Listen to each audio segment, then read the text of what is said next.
All right, we're live and I can see students joining in live. Good morning to you all. Good afternoon. Good night. I hope that those of you who are in the morning time zones, you have a great cup of coffee with you, which I do. And for those of you who are in the evening time zones, I have you have a great cup of tea. If it's the afternoon, hopefully it's nice black tea. If it's in the evening, hopefully it's nice green tea. And let's give it some time and enjoy this important learning process. It's great to be back here with you today. Now, the first thing I'll do, I will introduce the person who needs no introduction, and that's Ingrid. Ingrid has some reflections to share with you on where we are in the process. I will then go through the week's presentation material, and right after it, Ingrid and I will work on a Q&A with you, which is always our favorite part of the learning journey. Ingrid, the floor is all yours. Thank you, Erdin. Hello, everyone. So nice to be here with you. As you can see, we're implementing a new bootcamp uniform. So Beatriz, I really hope you're also wearing red because this seems to be the new thing. And I want to congratulate Erdin got a haircut. So we're all very excited. And I personally approve. Again. And my mother is upset because she likes me with long hair, and it feels like every time I cut my hair, I cut her hard, but it's a process that we go through on a monthly basis. Okay, Beatriz, I see you're wearing purple. You're not really mimetized with the team yet. We need to work on that. So anyway, nice to be here. This week I've had the enormous pleasure and inspiration of being with you in the different forums that we've been running. Yesterday we had the first one with the teams, and it's really amazing to hear all the great things you're doing and how passionate you are. And we know that this is exhausting, right? We know you have lives, we know you have works, you have families, you have kids, and you're still putting a lot of hours into working on this, working across time zones and everything. And so we really, really appreciate the very hard work you're doing. And yesterday, the discussion yesterday made me to reflect a little about how do we make decisions, right? So there was a team that they were like, yeah, we have all this great idea, but now how do we choose what segment? How do we segment? It's too big. And sometimes we have this need to, in consulting, we would say be messy, so mutually exclusive and collectively exhaustive, and you want to just analyze every possible scenario before you make a decision. And unfortunately, in real life, all the possible scenarios may be too many. And so that may take us to analysis paralysis. And because we don't know where to start, we just don't start. So sometimes we just need to make a call and start somewhere, right? So if you're lost on like where to start in your segmentation, it's like, okay, who do you think has the most available income? Who do you think is suffering the most? And just start there. It's better to start and then correct than never start. So I encourage you to do that. And also, as entrepreneurs, sometimes the relevant variables may be different. So there was someone in the group that was saying, like, I actually want to live in a warm place. So we're considering the mid-US markets and not the northeastern or the north ones. And I think that's something very valid, because being an entrepreneur and having your own company is kind of having another kid. And you really, it's a full-time commitment. So it's important that you include in that whatever you want to do with your life, right? And so hopefully you also consider that it makes business sense. Otherwise it will be harder, but it's okay. You could make that trade-off of saying, like, I may even go to a smaller market, but that actually fits my life objectives better. And I think that's good to do. So that's my small reflection for the moment. And now I would send it off to Erdin. Thank you, Ingrid. I appreciate your reflections. They resonated with me. And what I'd like to add to your reflections is is a reminder of the great thinker Marshall McLuhan. He was one of the founding fathers of communication theory. For those of you who are not familiar with his work, I do recommend it. In particular, there are videos on YouTube of popular discussions with Marshall McLuhan. I think you will learn a lot. And Marshall has this powerful phrase. And the phrase is, the medium is the message. And what it means is, kids, how are you? Daddy is teaching in class. Why are you here? Daddy, can I have 2 Oreo thins? 2 Oreos? No, because you had a treat this morning already. We have to discipline. I'm sorry. Can I have a snack? You can have a snack, but not a treat. Okay. Okay, kids, please. So as Sulafa mentioned yesterday in one of the solos, entrepreneurship happens all the time, and we don't really stop our lives. So kids are part of the entrepreneurship journey too. And in fact, I will give you some examples later in this presentation about kids and entrepreneurship. But this is actually a very interesting piece of my life. This interesting process of discussion, negotiation with children about how much treats they're allowed to have, how much Oreos, how much ice cream.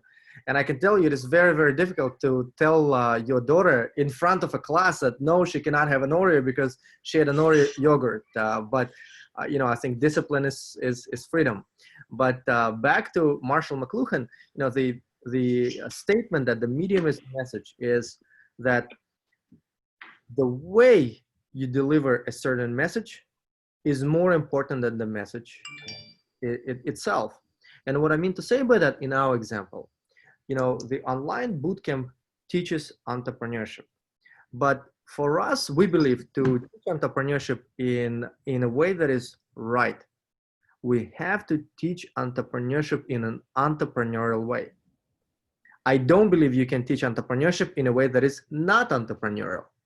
And so the principle of the necessity of being entrepreneurial leads us to initiate activities such as the group discussions for a solo track. And it was pioneered by Ingrid. It was a fantastic idea. This is the first time we did it in this run of the bootcamp. And it is our entrepreneurial action. We didn't have enough information as to whether this would be the right thing to do, but we had a hunch. We had a hunch that, you know, a lot of you want community, and that it is our responsibility to enable them. And we acted on the hunch. And I want to thank you all for the very warm reception that you gave Ingrid and our team in this initiative. So thank you. And as always, the medium is the message. Now let me go to our presentation slides for today. Share screen. Here we go. Let me find. Oh, by the way, this is a picture of the Opera House in Sydney, Australia, that I took with a very interesting photo hack that I can talk about later. I hope you like it. Okay. Decision-making unit and decision-making process. This is where we are today and this week. Can you please just confirm to me quickly, Ingrid, are the slides visible? Yes. Okay, thank you very much. Now, this is where the rubber meets the road. This is one of the most difficult but important steps in your entrepreneurial journey. And the power of this step is that it doesn't just occur in the early phases of your journey, it occurs throughout your business cycle. For example, you know, some of you may have aspirations not to start your own company right away, but some of you are looking to join an existing startup, perhaps a startup that is scaling. You're looking to join it in an executive role, and this is reasonable because a lot of you are highly experienced professionals. Well, this is the step where you can make tremendous value, give tremendous value to a company, make a real difference. And just to show you how important it is. There is a company in the world. It's a company that I respect deeply. It's one of the companies that I'm most fascinated by, and I follow them. I monitor them passively. The company is called Gerson Lehrman Group, and they're known colloquially as GLG. And this company is a network of advisors and consultants. Now, look at the staff. It's 1,500, and they have 600,000 freelance advisors, consultants, experts. And essentially, what this firm offers is to connect you to the expert in your field on demand. Now, a substantial portion of the expertise communicated here, and a lot of the experts are retired executives, executives who are no longer in the stage in their life when they want to work on a regular basis, but they still want to advise, consult, offer perspectives. It's very human on us to want to do that. A lot of the freelancers are that. And a lot of the expertise they communicate is how customers make decisions. In fact, if you're looking to enter a new industry, we can think of, for example, a pharmaceutical company looking to enter a new field. It often would tap experts from GLG to learn how customers in this new field make decisions. Right, so that's how important this phase is. You're a very successful company that is relatively substantial for the kind of work that it does. It's global, and it has such a vast network of experts. And this is an example of why this is so important. And now, what I want to do is to do two things with you today. To build on the discussion just initiated. First of all, I want to walk through the decision-making unit, DMU, and the decision-making process, DMP, and really set the foundation for your exploration of this content this week. My goal is to share with you what is, from our perspective, most important about the learning process this week.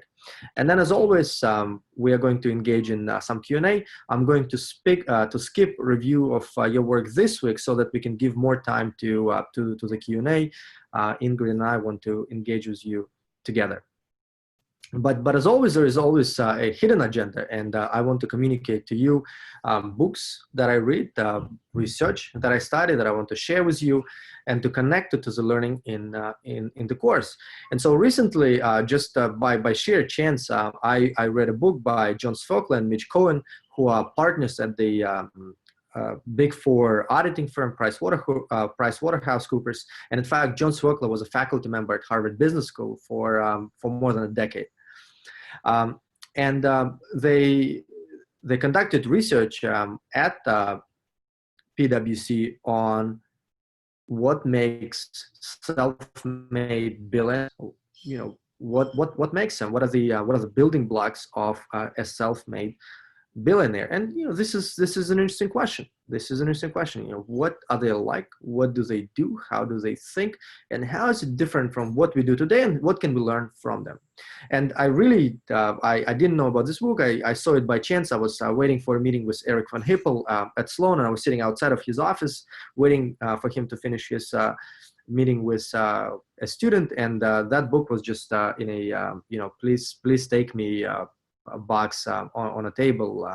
Somebody else didn't need it, and I just saw it, I picked it up and found it interesting. And so to connect it to what we discussed last week, I shared with you research from MIT faculty member Pierre Azoulay on age and high growth entrepreneurship. And what I found in this book is something that reflects that research by Pierre. And Pierre is a professional academic. He's a tenured faculty member at MIT. John Swokla and Mitch Cohen, they are practitioners, but very high-level practitioners, partners at a very impressive firm. And they reach a very similar conclusion, and that the majority of people that they study, people who are self-made billionaires, they began their blockbuster ideas when they were already mature professionals. And you know, who else is a mature professional? Well, that's you. That's you who are the folks in the online bootcamp. You have a thirst for knowledge that you want to combine with your passion for an idea. You are no different. I want to remind you that, you know, when you hear from the market and from the glossy magazines that it only takes youth, you know, youth is the ingredient to entrepreneurship. You know, I would encourage you to view that with a great deal of doubt, because that might be a myth, and the data here supports the debunking of that myth that we began last week. Now, in that book, there is a very interesting chapter on the billionaire Alex Spanos. And Alex Spanos is an American 20th century billionaire. And in fact, let me quickly tell you the story of Alex Spanos and how he began his path. You know, Alex Spanos was the son of a Greek immigrant to the United States. He was the first generation, and in California, where they lived, his dad had a sandwich shop, and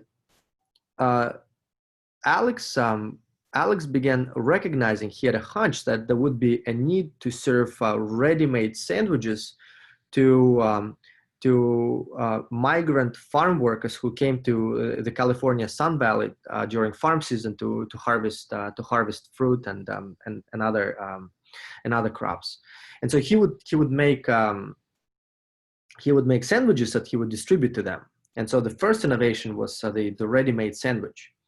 But as he began engaging with the farmers, he learned from some of the agents who brought migrant workers that really there was a big need in recruiting new workers, and that big need had its own underlying need, and that was the housing of workers when they were here when they were in California to harvest crops. And so on that hunch, Alex began developing housing for migrant workers in California when they were there during harvest season. And so he went out, got a loan from a bank, and found a former airline hangar in which he installed sleeping cots and installed a kitchen that would serve food to the workers. And that was his start.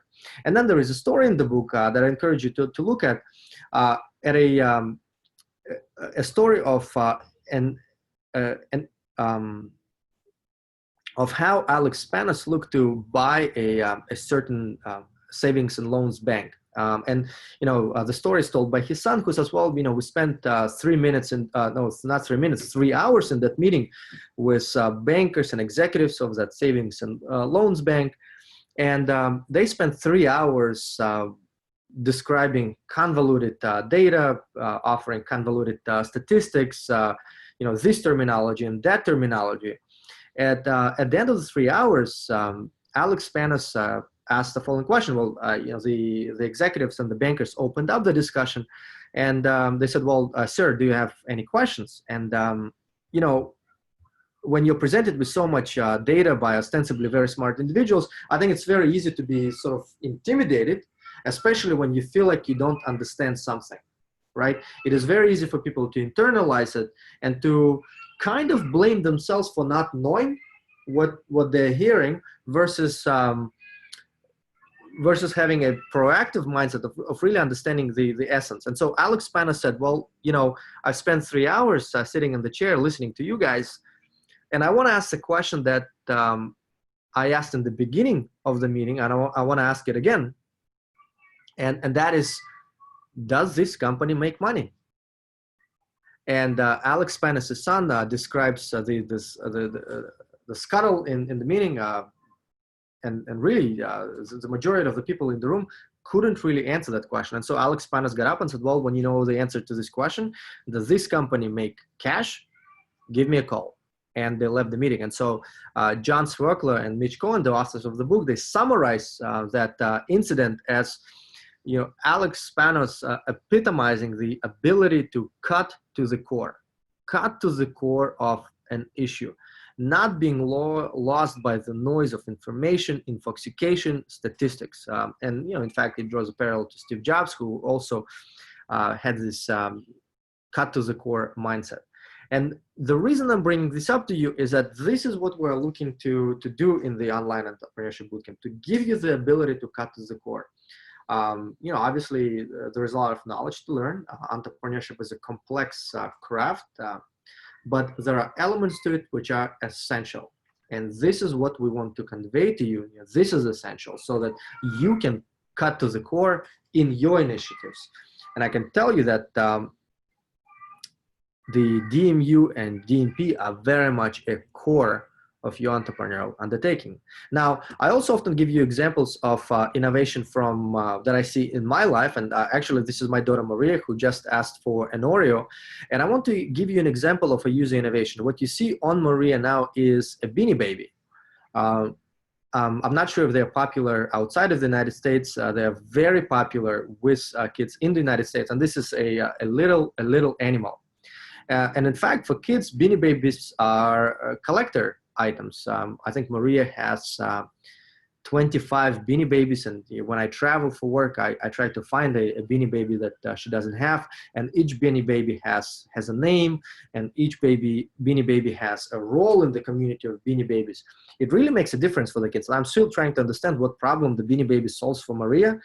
I still don't quite get it, but it certainly does. And one of the days I will play you a video that I recorded with Maria, asking her about the meaning of Beanie Babies for her. But here's what she's doing. She has a problem. She has many Beanie Babies, and she wants to share about her Beanie Babies with her friends, but she cannot bring them all to school. The problem is, well, she can lose some. And to her, this would be tragic to lose her Beanie Babies. Obviously, it's also cumbersome to carry all of the 20 Beanie Babies. But she wants to showcase her favorite ones. And what she's done, she had, it's not even a necklace. It was a little shiny rope from a present box. She got a present from her grandmother, and those were rain boots for the fall. It gets rainy here. And she took this silver shiny rope from the box. She attached a little piece of jewelry there and put a Beanie Baby. And that was her way of, solving that problem of how you share with your friends in a way that is easy and kind of funky and fun and girly, so to speak, as well. Her favorite Beanie Baby that day. And, my sense is that, my hunch is that a lot of products are born this way. You have a kid who is purely experimenting, but experimenting, acting on a hunch of a problem. And you can have such interesting product innovations, Beanie Babies that you can wear as jewelry. So it's not just a Beanie Baby, but jewelry. And by the way, the founder of the company that produces most of the Beanie Babies in the United States, Ty Warner, he is a billionaire. So this is a huge and massive market. In fact, if you look at the list of billionaires in the United States, you will find that the majority of them are from the fields of finance and real estate. You will not find many toy makers there. Time Warner is the one. So this is special. Here's an example of innovation, and this is a picture I took this week, and this is a box in which we have pencil and markers. And I'm sorry if you hear the noise. This is my son Danny. He's probably not getting something he wants, and so he's fighting for his rights, and I'm sorry if it's interrupting the class. But what you see here, you have crayons, pencil, you have markers. But if you notice, this box has a lot of marker caps. They're the caps that you put on the marker to keep it wet, and but a lot of them do not have the markers. They're just the caps without the markers. And this is exactly what happens with children. We buy the markers. They do not put the caps back, and so the markers get dry. And this is a substantial expense for parents. So the markers get dry fast. You keep it out in the open for less than a day, and it's dry. It's no good anymore. You have to buy it again. They love to draw. You want to enable that, but it's a constant expense. And what's more, constantly reminding children that they need to put the caps back on markers. I'm sure those of you who are parents know this. it's such a pain because you have to tell it 1,000 times, and you get frustrated, you get irritated. So at some point you just give up. And so I'm looking at this and say, well, I'm tired of reminding my daughter Lily that she needs to put the caps back on. Is it possible to go and have a marker that doesn't have a cap, or have a cap that reattaches itself automatically after use, or a marker that is non-drying? It can work just fine. And I actually went to a local art store to ask for it. It's a pretty substantial store. I didn't find those. And I asked the cashier, I asked the inventory supply person if they had non-drying markers. No one said they had. In fact, one of them said, oh, wow, it looks like a business opportunity. So if anyone of you is interested, go right ahead. And I hope this makes you very successful. And here's another example. Last week we had a town day in Arlington. And a town day is a fair for Arlington businesses. It's a place for Arlington residents to come together. And Arlington is a town west of Cambridge. This is where I live. And I got this little flyer from one of the stands, and it's an Arlington community card. You pay $10, and it's a card that signifies that you are a resident of Arlington, and you can get discounts in local stores. And this is me holding the card. And the hunch that I had is, this is interesting. I like getting discounts in my own town. I like signifying that I'm from Arlington. This seems like a very nice community thing to do, particularly at a time when we feel the sense of loss of communities. What if such a card existed for every town in the world? What would it look like? What would it mean? And I don't know if there is a business there. This is purely a hunch. And this is going back to the idea of hunches that we explored. And what I want to do here really is to show how some of the ideas emerge from a path of kind of intuition, hunch, to ideas. And then, a lot of interesting ideas have very, very simple roots of emergence. And here's another example. I recently went to meet with a professor at MIT, a wonderful person. His name is Jeffrey Grossman. He is a professor of material science, and I've known him for a long time now. And occasionally I visit with him to learn more about his work. And he's one of these people who really inspires me to be a better person, because he's an incredibly accomplished person. But at the same time, you will not find a nicer person than Jeff Grossman. And so every time I leave a meeting with him, I say to myself, well, if Jeff Grossman is so nice, well, you really have no right not to be nice yourself. But so this was literally Monday this week. I went to see him, and I see these boxes, and I said, well, Jeff, what is it? I was curious. And he said, well, these are my experiment kits. And turns out what Jeff does, he created his own kits of experiments that he gives to his students in his class on solid state chemistry. He developed those kits himself. He developed the curriculum. He identified the necessary materials. He supplied the materials. And each goodie bag, this kit, has a particular experiment associated with it. And it's sort of, it's your homework as well as some fun part of the course. And this is an example. This is goodie bag number 5, and this is where you really experiment with crystallography. Don't worry about reading the text here. I'm going to send the deck to you. You can look at it. But what is interesting, I want to indicate, this is a user innovation.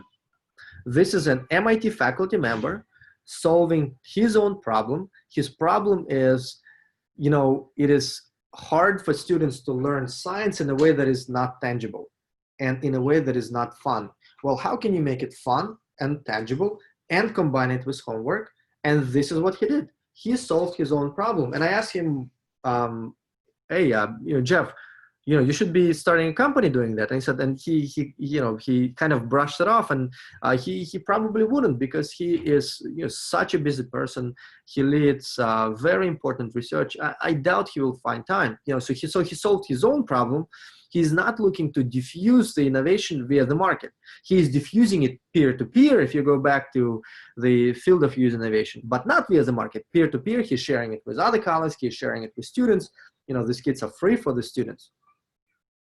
But, one of you could go to someone like Jeff and say, Jeff, can I work with you to build a company out of this? Because I can see many other universities, in fact, not just universities, I can see high schools wanting to offer such a goodie bag, science goodie bags for their students. Why don't I work with you to diffuse your innovation via the market?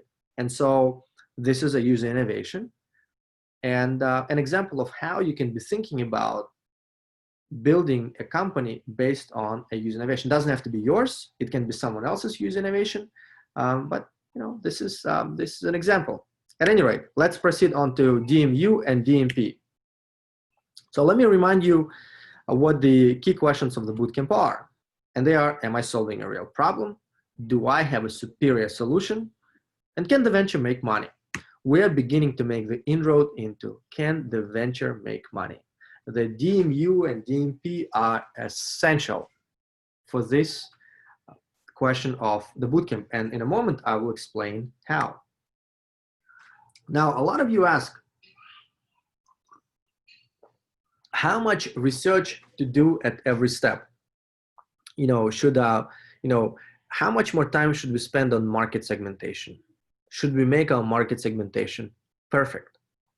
How much research to do for the end user profile? How do we ensure that it's the best that it can be?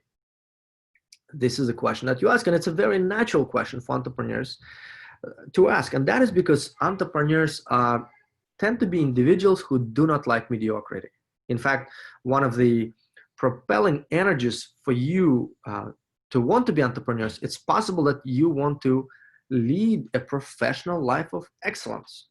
And occasionally you experience mediocrity, right? So this very projection within you forces you to ask this question. You want to do as much as possible. You want to do almost everything absolutely necessary to get a job done. But that puts you into a very interesting conundrum of doing everything with absolute certainty slows you down, and ultimately it may be impossible. And so, you have this dilemma of absolute certainty versus directional energy. And so the answer to your question of how much research to do, this is a reminder to you that entrepreneurship is an iterative process. And I will bring it back to the DMU and DMP and where the DMU and DMP play into the iteration of your process. What you want is the directional energy. What you want is enough knowledge to give you direction, to give you movement. You want to create momentum. Right? That's what you're looking. You need enough knowledge to do that. And as you proceed in your journey, the subsequent steps that you do will allow you to review your prior work. And what I mean to say by that is, let me just ask you this question of what is a market, and I'll answer it quickly myself because I want to conserve the time for a Q&A with you. But what I will show you is that the DMU and DMP are an opportunity for you to review your prior work. And so to progress, let me bring back the definition of the market, and that is a market is in a market, customers buy similar products with similar sales cycles, and they share word of mouth, right? The operative phrase here that we need to pay attention to now is similar sales cycles. And the DMU and DMP determine the sales cycle. The sales cycle is how long it takes you to sell your product. And what is the process by which you do that? The decision-making unit and the decision-making process are the predominant drivers of your sales cycle. Now, that is important. Now, understanding your DMU and DMP, I'm sorry for the typo here. Actually, let me correct it on the fly so that I can share. Understanding the DMU and DMP requires re-engaging with your persona and other customers, right? Because the the body of information here concerning your DMU is complex, and it will ask that you have additional communication with your persona and customers. This is not the information that you can extract probably on the first go. Getting to this information requires a relationship with your persona who is likely your champion, and you need patience. Oftentimes you will find that the customer does not fully understand the DMU or DMP, and this is particularly true for new problems and new solutions. When at MIT our group acquires a new product or service, we have new needs that arise constantly, and that's because our philosophy is teaching entrepreneurship entrepreneurially, so we constantly create new problems. And so when we look to acquire a solution, every time we have to rethink the DMU and DMP. Who is going to be involved in the purchase decision? Is it the MIT Procurement Office, the VP of Finance, the Office of General Counsel, the leaders of open learning? Who is going to be implementing? Who is going to be responsible for the day-to-day monitoring of the solution? We have to rethink it all the time. And so oftentimes we don't know what the DMU is, even when the customer is offering us a solution. And it takes time to really get this information, but this information is essential. And you know, what's important here, and this again, in the spirit of directional energy. In the beginning, do you really know whether you're solving a real problem? Sometimes you do, often you don't, and you get this knowledge over time. And what's important about the DMU or DMP, it will allow you to check again whether you're solving a real problem. If you have trouble navigating the DMU, you have a persona, but the traction within the DMU is weak. That is possibly a sign that the problem you're solving is not a priority problem for the organization. And going back to the idea of directional energy, you know, some of you asked us, well, how perfect should our market segmentation be? It shouldn't be perfect at the stage of the market segmentation itself, because you will have steps. You will have steps that will allow you to refine and test your market segmentation. And the DMU and DP is that. If you feel like this, you know, in your single segment that you selected in your market segmentation, that the customers within the segment have different DMUs and different DMPs, and you experience it by engaging with them, that is a good sign for you that your market segmentation needs to be updated. Because the sales cycle within that segment is different across customers. And if the sales cycle is different, then then that means it's a different market segment, right? So, you know, this is your chance to go back to your market segmentation as well. And now, the DMU and DMP is also a vital step in advance of your work on unit economics. And that's because the DMU and DMP describe the sales cycle. How long will a sale take? And that drives your customer acquisition. Entrepreneurship is an accretive process. You do your work in such a way that each step builds on another, that the value, the resources, the assets that you create in carrying out one step, they allow you to be more successful in other processes, in other steps as well. And I think it's important for you to remember that entrepreneurship is creative.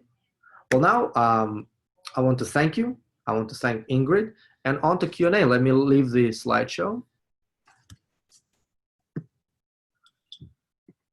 Let's see, stop share. I hope that was helpful to you. I will be sharing the slides very soon, right after. In fact, actually, let me save them now so that I can share with you the slides right here in the chat box. But Ingrid, let's engage with the questions. Unless there's anything that you think I should clarify from the presentation. No, this is great. Thank you, Erdin. I was looking at, so far we don't have a lot of questions, so you can go ahead, guys, and submit them. Pedro has a recommendation of how to make the markers work. He says, a marker that has a cap like a toothpaste that snaps, opens, and closes. Which actually kind of makes sense. Yeah. Sorry. That's great. Pedro, there you go. There you have your market opportunity. Great. I'm just getting the link to the slide deck so I can share it. Okay.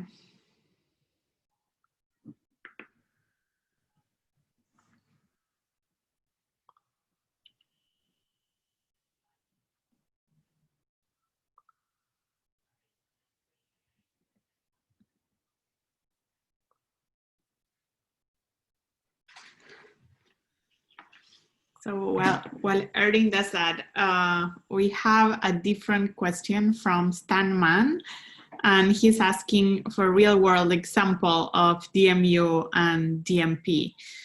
And I let Erdin respond to that, but also encourage you, if you haven't yet, we uploaded a short video to Slack a few days ago where we were actually discussing this, because decision-making, again, DMU is decision-making unit and DMP is decision-making process. And it's the way that either a person or whoever makes a decision to buy your product. So this is particularly important for when you're selling to businesses, right? And we had this discussion around who's the end user, who's the end customer, how's the DMU in a B2B setting. So if you haven't seen that, I encourage you to see it.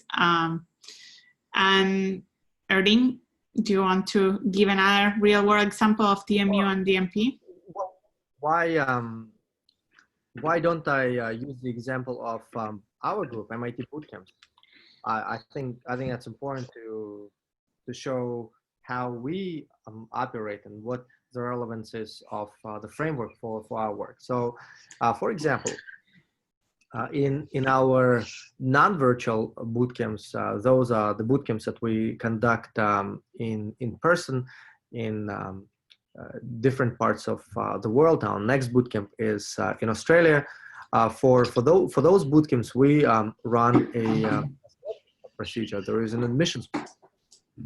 And for the admissions process, we use a system called Fluid Review. It's a digital streamlining system that allows us to manage our admissions process more effectively, to receive applications, to process applications, to review applications, to assign people to review applications, to grade the applications, to make decisions on the applications.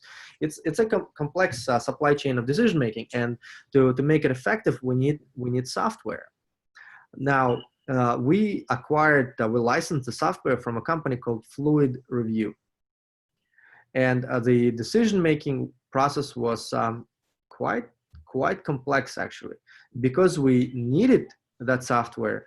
We helped our counterpart company, Fluid Review, to understand the decision-making process and decision-making unit. We volunteered that information because we needed that software. But the end users of the software are two individuals specifically on our team. I think you've met them. At least some of you have met them. They're Andrew Newey and Thomas Bezergi. Andrew Newey is our community manager, and Thomas Bezergi runs our digital marketing activities. They are the end users of that software. They use it on a daily basis. So unless they say to me that, hey, we need it and we are going to use it, it really doesn't go beyond that. They need to be able to sign off on it. Now, then also, we have the MIT Finance Office that approves whether we have the funding to afford that software. We have the MIT Finance, but ultimately funding is approved by the Vice President of Open Learning, who is Sanjay Sharma. He's one of the most remarkable individuals in online education today, in education in general. This is the person who is my boss and who approves all of the acquisitions. Ultimately, that budget request goes to him. So finance says there is money to acquire this product. Then Finance directs it to Sanjay Sharma and says, okay, we have the money, but you still have to approve whether you need to buy it strategically. If Sanjay approves, we need to go to the Office of General Counsel at MIT. And that is because that software involves the handling of student data. And that is an important and very sensitive matter. Confidentiality and privacy are important. The Office of General Counsel needs to approve. And once the Office of General Counsel approves, the procurement office at MIT Finance has to create a special account for that acquisition and make the disbursement. Very complex process. And it's a process that's even difficult for MIT employees to navigate. It took me 3 years at MIT to just figure out how it works. Seriously. I believe you. Yeah. And if I may, I tell the story of a different process. So he's talking about something that's actually coming from the end user. So I did a big project in a big pharma company recently, and it was about bringing AI into the company, right? And I guess, you're all modern people, this is something that's coming, and everybody wants to get into the artificial intelligence wave. So this was actually coming from the global strategy group. So this is a big pharma company, right? So think multinational, huge company.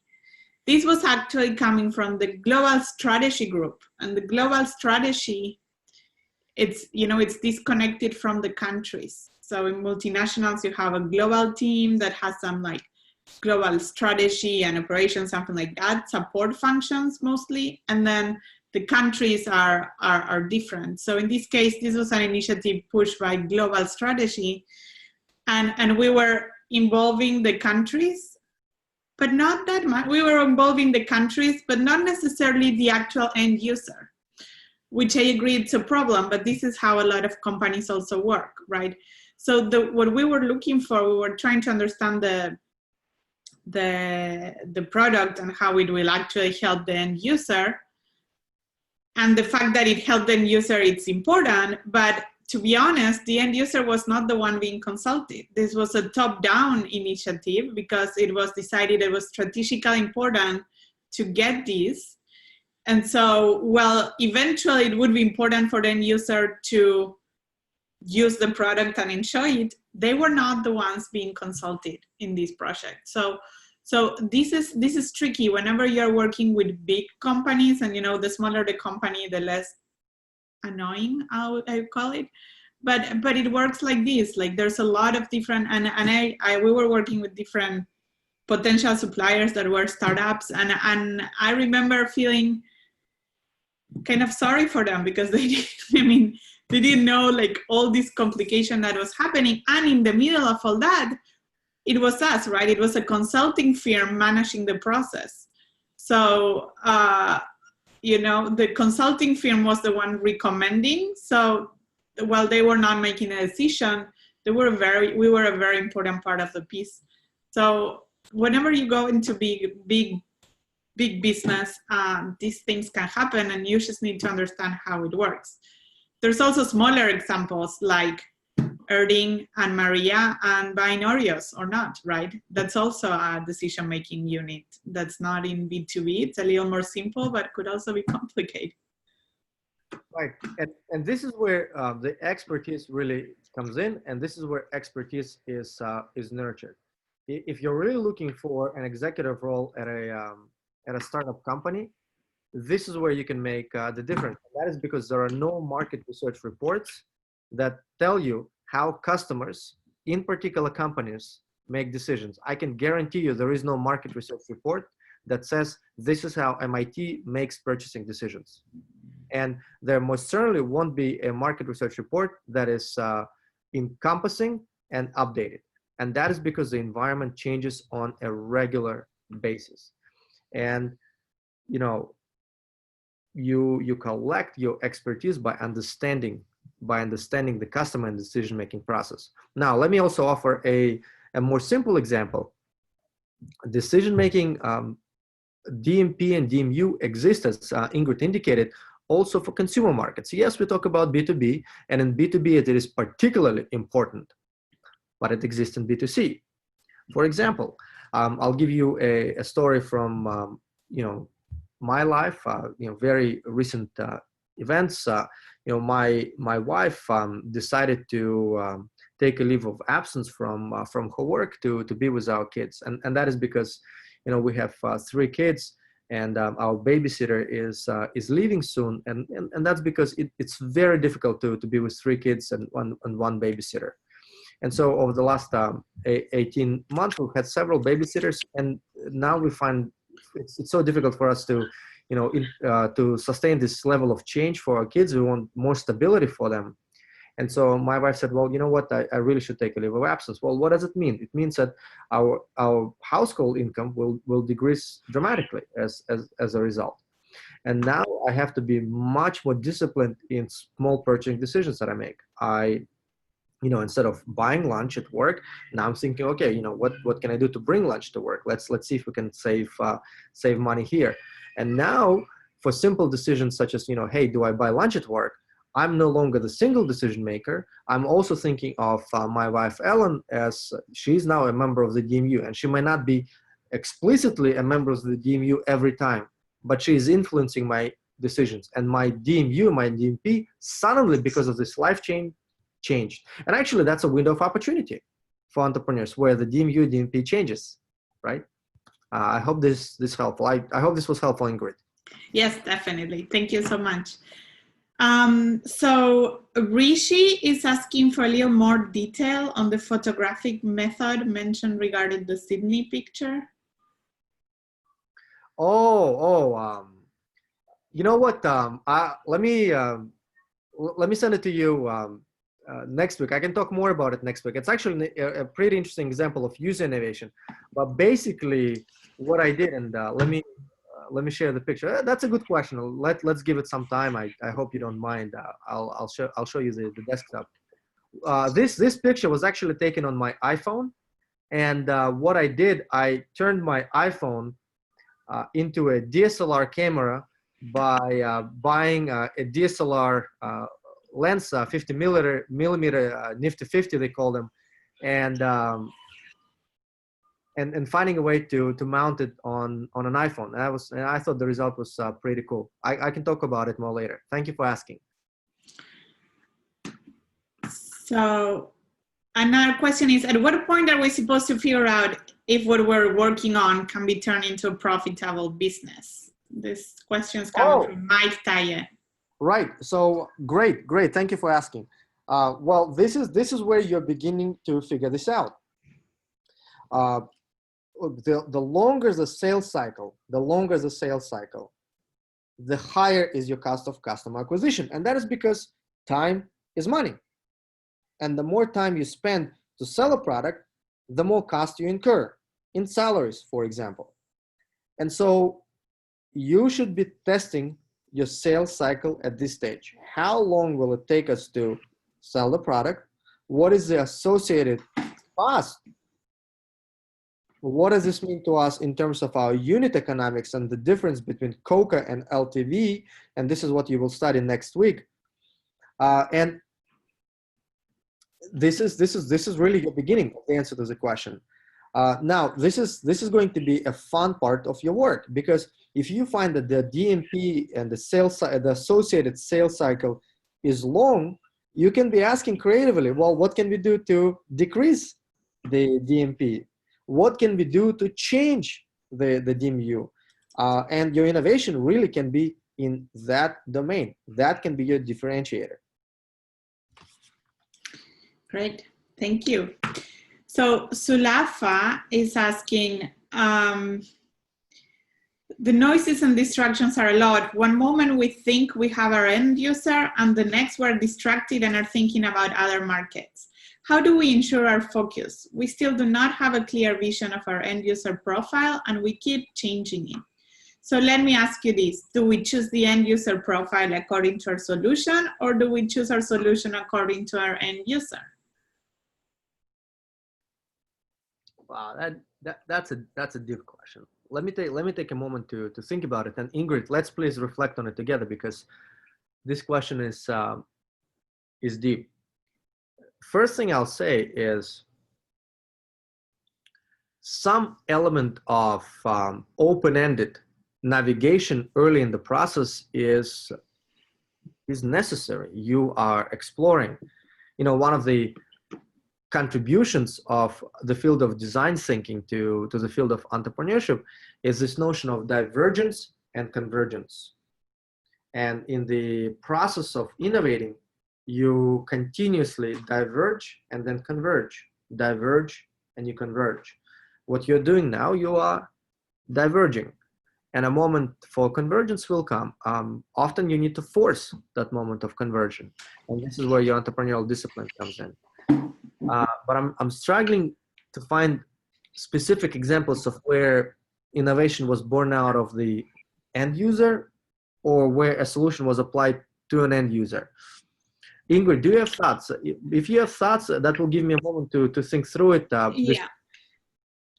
Yeah, so when she says, do we choose the end user profile according to our solution, or do we choose our solution according to our end user? I'm not sure what you're understanding, Erdin, but like I would say definitely choose your solution according to your end user.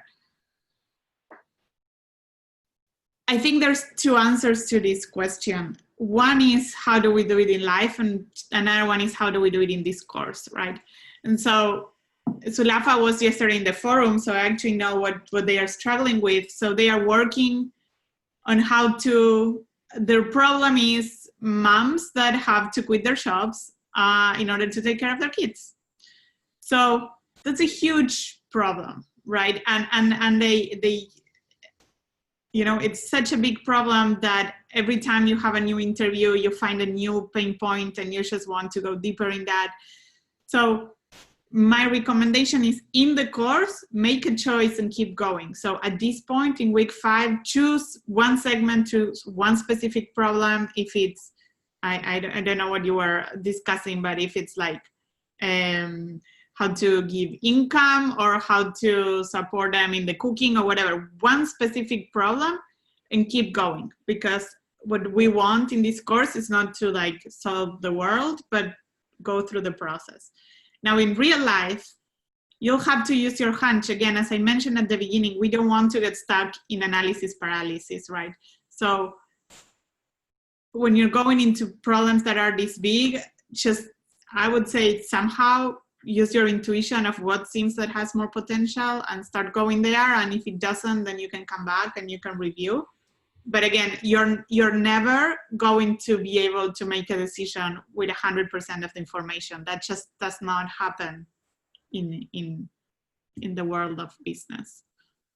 Erdin? Thank you. This really helped me. This helped the students as well. And the only thing I will add to what you suggested, Ingrid, is the distinction between technology push and market pull. There are a variety of ways to start a company, and the genesis of a venture are diverse.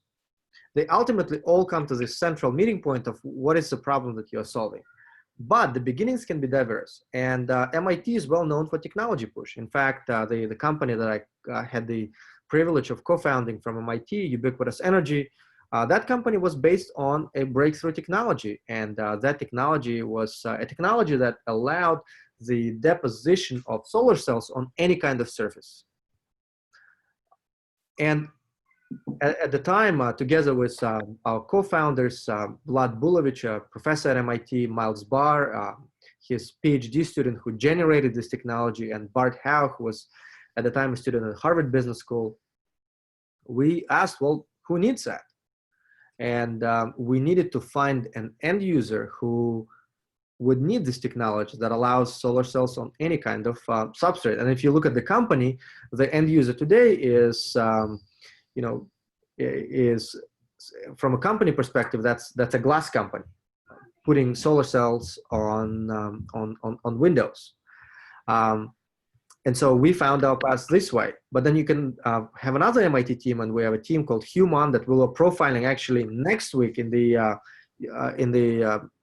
curriculum on unit economics. They were 2 students at MIT, Alessandro and Dan, and they said, well, we want to do something special for the field of athletics. And we see a convergence of computational biology and sports. What can we do there? And they went out, they found a group of elite athletes, and they studied them, and they asked them what they needed. And they turned out that what the athletes needed, they needed a way to measure the threshold of lactic acid in their body, so that they can see the threshold beyond which they're going to be overtraining. And lactic acid, accumulates in your muscles after you train, and this is sort of the soreness that you feel after you exercise. And if you can not reach that threshold, you can train more frequently, and that's what elite athletes want. And so they created technology to monitor that, and that's market pull. Great, thank you. So Nirasha is asking, is there any fixed method or flow chart for DMU, DMP, or does it differ from case to case? It does differ from case to case. Do you have any other answer for that, Erdin? Well, I think Ingrid, we both would agree, and the examples that you offered, the examples that I offered, a testament to the fact that the DMP does differ. Not just from market to market, it differs from company to company. And that is because it's not just a matter of rational processes, but it's a matter of culture. And it was very helpful to hear from Ingrid the example of top-down imposition. Some cultures are top-down. Some cultures are grassroots. And you can have two competing companies in the same market with entirely different cultures. Yeah, and this is not to discourage selling to businesses, right? It's just the sales cycle is different, because once you sell to this huge pharma company, you're done, right? Like, it's not the same. It's not like you have to do all this research for every individual customer, and they are like small revenue customers. So there is an upside to do all this research. And it may be different in smaller companies, it'd be more similar, but I guess once you understand more how the companies work, at some point it gets easier, I'm hoping.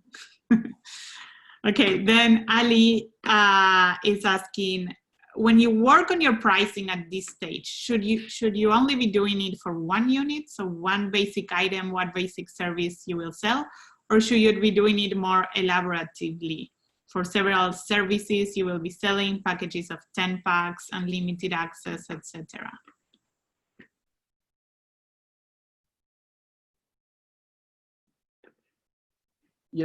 Pricing sophistication is important, and that is because if you don't get pricing right, you can leave money on the table or be out of the market.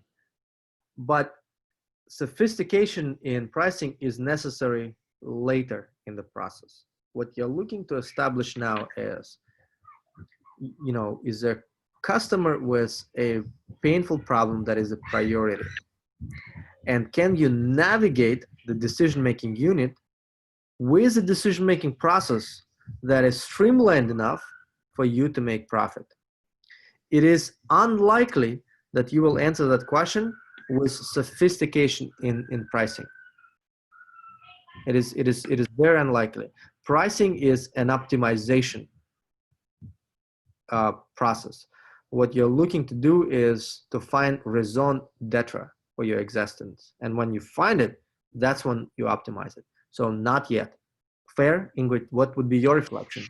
Yeah, I totally agree. And at the same time, I encourage you to do scenario analysis. So if you are not sure if this will be a 1 pack or 10 pack thing, what's the worst case scenario? And does this make sense even in the worst case scenario? So if this makes sense in what you think is a worst case scenario, great. If it doesn't, then maybe we should try to put a little more effort into estimating more accurately. So Keiko is asking, have you guys compared any other software before you decided on the one you purchased? If so, what was the deal breaker? Oh, that's with regards to the example that I mentioned earlier, right? I'm sorry, I went mute for a second here because I think the children had a little too many Oreos and they were causing havoc. But no, we had to we had to evaluate alternatives. Many organizations have a a purchasing process that requires you to evaluate alternatives. For example, if you're purchasing software, you have to get at least 3 bids, at least 3 bids. It doesn't mean you choose the cheapest one, but you have to demonstrate that you went out and had a fair and honest assessment process. Same processes exist for hiring. When we hire new members to our team, we have to interview at least 3 people to make sure that the process was honest. So yeah, absolutely, we've evaluated alternatives, and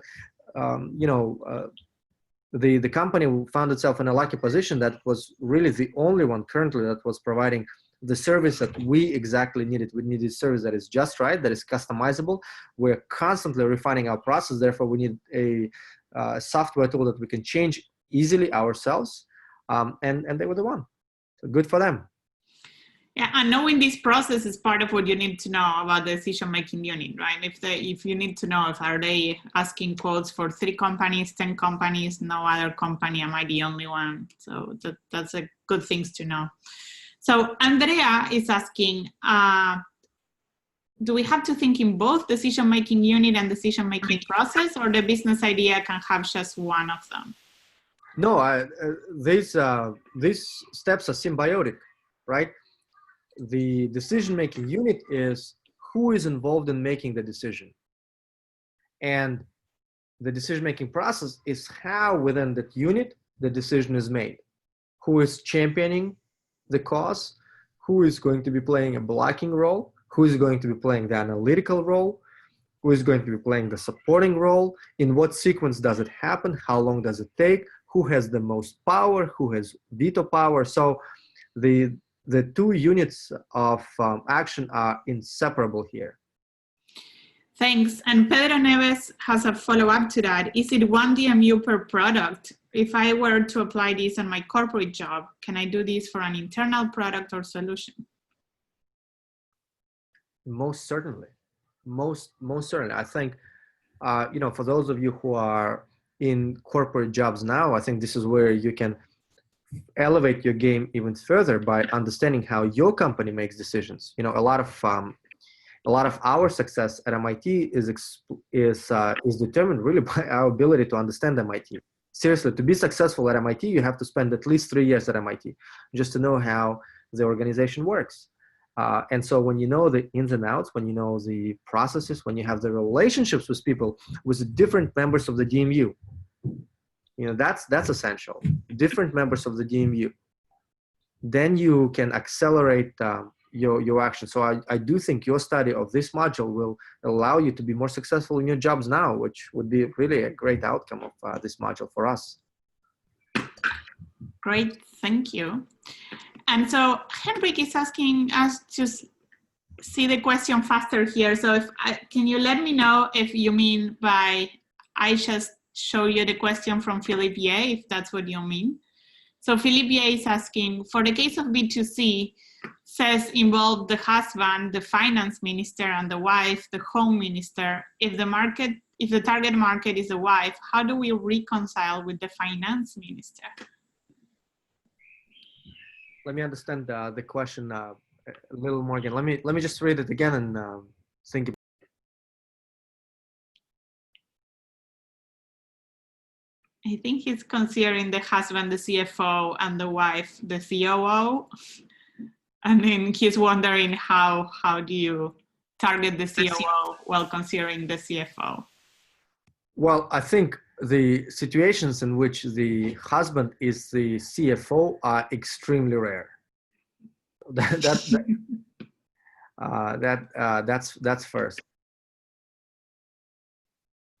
Well, look, it's very common. It's very common for let me give you an example. Situations such as this one, we joke a little bit, and that's part of the learning process. You want to have fun. But the case you are describing is common for more expensive goods in the consumer market. Imagine buying furniture. Usually it's the dual family unit that's involved, both spouses, and there is a discussion there. And companies that succeed tend to know the psychology of interaction between spouses, between partners, and really subtly guide it. First of all, you need to have a champion, right? Your product needs to be solving an important problem for the end user, and the end user becomes your champion. The end user is not your only champion. Hopefully you have other champions as well, but in this particular case, it's a B2C transaction. The end user is the champion, right? The solution needs to be so important, and the problem needs to be so important as well, that you give projection energy to your end user to champion on your behalf. Right? That's a fundamental answer to this question. Yes, so that was the final question, actually. These are clarifications on, so Keiko is adding, yes, I do get multiple bids for my business too, but I wanted to know your answer. The product fit the needs as a reassurance to not only my team solution, but also real life work situation. Cool. And yes, Henrik clarified what he meant, that the question asking the Q&A. Okay, got it. Oh. Thank you. So that seems to be all for today. Personally, again, it's a pleasure. It's a pleasure, and it's an inspiration to be with you in the forums. We're going to be expanding them, so we're going to we have one more on Tuesday, and we'll add some more the following week. I will not be available the first week of October, so they will be led by other coaches, but we want to keep this going, and we're going to combine the team tracks and the solo tracks this time, so you also get to interact with each other. So those are my closing. Oh, and Beatriz wanted me to tell you, by the way, Beatriz is like pregnant, and anytime now we are going to have Lucia join the bootcamp team, right? And she's probably blushing right now because she likes to hide. Yeah, so she wanted me to tell you that you will receive invites to the LinkedIn and the Facebook alumni group once you graduate from this. So we definitely want to build the community and to keep it going afterwards too. So back to you, Erdin. Those are all my wisdom for now. Well, that was very nice. And thank you all.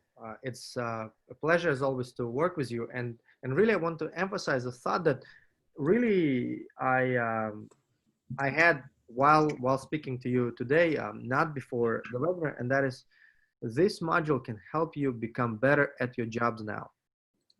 That is really the case, particularly for those of you who work for large enterprises.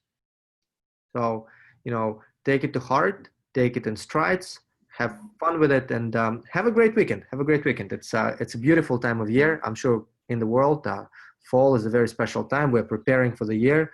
We are relaxed from the summer, but our poise is rising for the year. And I wish you all this, a sense of relaxed poise, which is really the psychological state of innovation. Cool. Well, thank you everyone then. Thank you. Have a wonderful, wonderful day and the weekend. Bye-bye. Bye.